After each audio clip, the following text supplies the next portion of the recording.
is William Hamant. I'm assistant professor here at theology, and this is my first year here, so I'm very excited to be here. I'm very excited to be taking part in this conversation on this very important topic. This is a really hard topic to talk about, I think, tonight. The question of gender is what it seems to boil down to. I mean, there's the bit at the end about the question of homosexuality, which is a really pressing question for our times, obviously. But that question, I think, is placed in the context of this video in the context of the sexual difference between man and woman. And so that's kind of the foundation that I want to start with tonight, as to what that means. Gender is one of the most urgent questions of our time, but at the same time it's also one of the most obscure. And I think the reason why it's obscure is because we, as a society, we tend to think in terms of doing, we tend to think in terms of production, we tend to think in terms of function. And gender is a question of being. It's what am I? And that's much harder to see.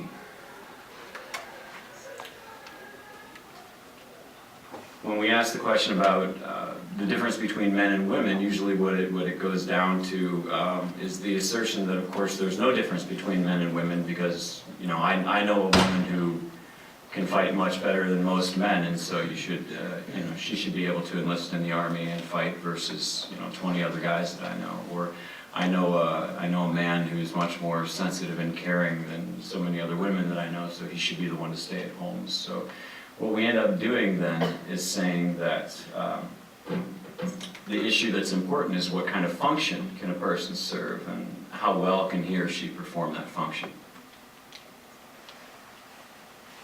So the question then of who is performing the function becomes secondary, and very interestingly, the question of what body that person has becomes irrelevant. So we have a typical distinction which many of us are, I think, familiar with, and probably which many of us subscribe to, the distinction between sex and gender. So sex is understood to be something that is our biological makeup, it's an accident of our birth, it's superficial, and so on. Whereas gender is this whole complex of social constructs, character traits, behaviors, that are all kind of taken together, right? So sex then, again, is a given, and gender is constructed. Sex and gender may or may not coincide, but when they do, of course, the coincidence of them is biological necessity coincidental. Another aspect of this problem is that when sex is rendered neutral, when our biological sex is rendered neutral, that is, it's rendered meaningless, it's rendered just a fact, right? Then gender, because it's a social construct, inevitably reflects and then perpetrates as well, or perpetuates rather, a whole history of power struggles, impersonal expectations, and then, of course, the chosen roles of those who won and the assigned roles of those who lost, which is usually men are the victors, right, and women are the losers, because that's just how it goes, right? I mean, with patriarchy. So I think there's 3 points that are kind of worth highlighting in this narrative, right? So first, the person is rendered distinct from the body. Right? So I have a masculine body or the body of a man, but my person is something separate from that. My body is outside of me as a person, as it were. The body is the bearer of sex, right? But the person is not, and there's a couple of different ways in which you could construe that. The person then is maybe asexual or suprasexual, but beyond sexual as a person, right? Person is kind of the spiritual thing, but sexuality is a physical thing. One sees this mentality in many of the church, or the criticisms that are leveled against the church's moral teachings with regard to sexuality. So I hear it said often that the church is overly focused on genital acts or genital behavior, And what they mean is that the church is really considering and focused on something that's rather superficial, right? When really what's at stake is kind of personal actions, right? What it would mean actually for genitals to behave or genitals to act, I'm not sure. But it seems clear to me that if you're saying that, then what you're automatically assuming is it's not the person who acts through his or her sexual body. Secondly, the relation between the sexes, or rather, again, to use the terms of the discussion, the relation between the genders, right, is conceived in terms of a power struggle, in which everyone, I mean, I think this is an insight which people are coming to see more, right? Everyone, not just women, is oppressed. Everyone is oppressed by gender stereotypes. By the fact of having certain social expectations assigned to you based on, again, the superficial accident of being born a man or being born a woman. This is why Jaden Smith, is kind of being hailed as heroic right now, because he's dressing, he's wearing dresses in public, right? So he's refusing, I guess, to be oppressed by the expectations of gender conformity.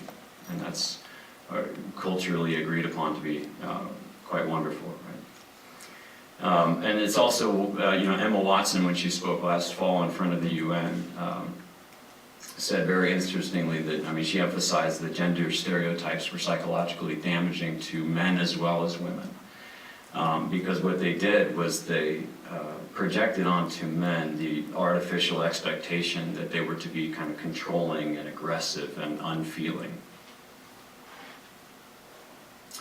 Third point is that this narrative then depends on a particular view of freedom, which means creating my own path, charting my own path as a unique individual in spite of my body and in spite of society.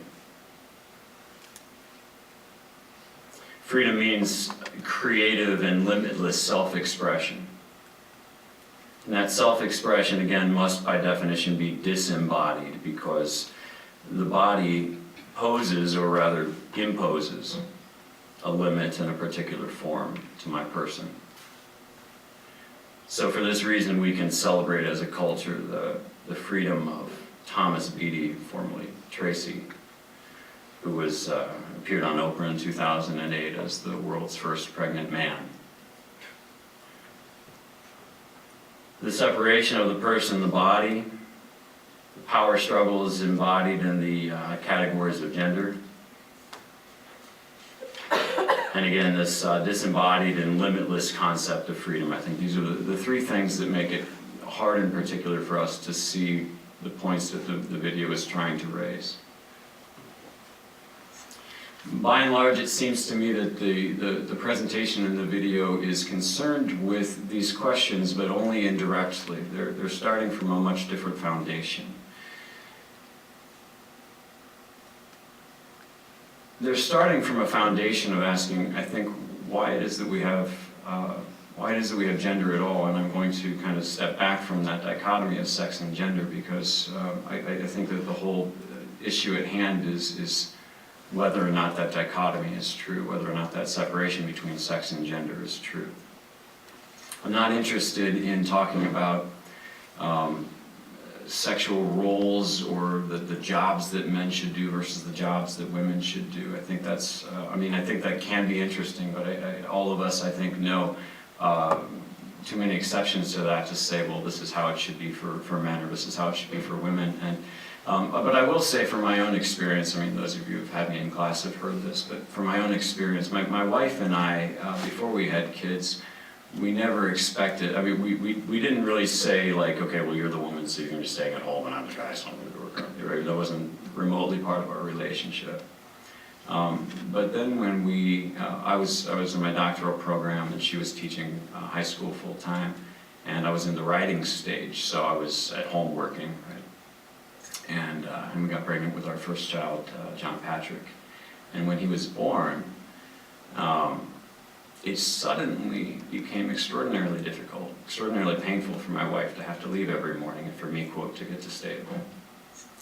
It was really hard for me, likewise, to get to stay at home and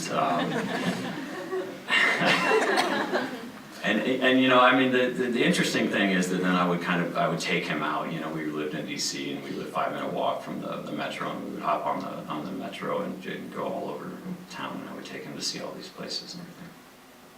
And I would be out there in public, and I would see all these guys, you know, kind of dressed in suits and ties, and I would feel like I would kind of wonder, you know, are they wondering why this dad is kind of staying at home? And I mean, that sounds really odd, perhaps, in this day and age, but I felt that way, and I have to say that was surprising for me as well.